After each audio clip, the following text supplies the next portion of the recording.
Good afternoon. A memorable speech that I would like to share would be about a time that my children and I went to the Atlanta Aquarium. Well, my children were a little younger then, and my youngest was actually about 5 or 6 years old.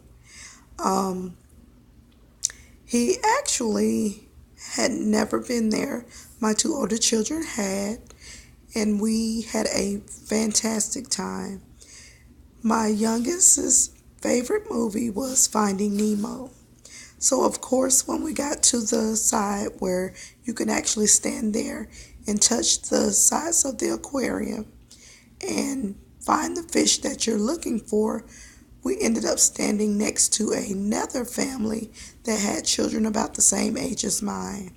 Well, the children were carrying on and having a very good time, and myself and the parents were standing there talking. And we were holding conversations. That was their first time there. They were visiting from some part of Florida, and my children and I were living in Alabama, still are, but we had driven about an hour and a half to Atlanta to the aquarium that morning. Also went to the Coca-Cola Science Space Center, and just really had an all-day family outing. Well, as we continued around with the other family, we really got to know them. They were very cool. We let the children have lunch together, and my youngest and their youngest were holding a full-blown conversation about the movie Finding Nemo. So I thought it was very cute, and we talked to one of the staff workers there and asked them if they had an actual aquarium where the younger kids could see a clownfish. So she took us around to another side of the aquarium, and there were all the different fishes, just as though they were in the movie Finding Nemo.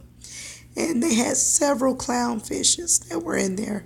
So my son was just very ecstatic, very happy to see it. He actually kept saying, "Mommy, Mommy, there's Nemo, there's Nemo." And I said, "Yes, baby, that's Nemo." So he said, "Well, can we take him home?" And I said, "No, we can't take him home." And he said, "Well, isn't he just pornographic?" And my mouth dropped and hit the floor. And the couple next to us, they looked at me, I looked at them, and I just shook my head because I didn't know what to say. I did not know where my child had heard this word or where he had even gotten it from. But I said, "Baby, what do you mean? What are you talking about?" And he said, you know, like when you take pictures with the camera." And I said, "You mean photographic?" And he said, "That's what I said, Mommy. That's what I said." And I said, "No, baby, that's not what you said, but I do know what you mean." So I just thought it was kind of hilarious, and it was kind of embarrassing at the same time. But we got through that little episode, and I never heard that word again from him. Still to this day, I don't know where he got it from, but I'm just glad he never used it again.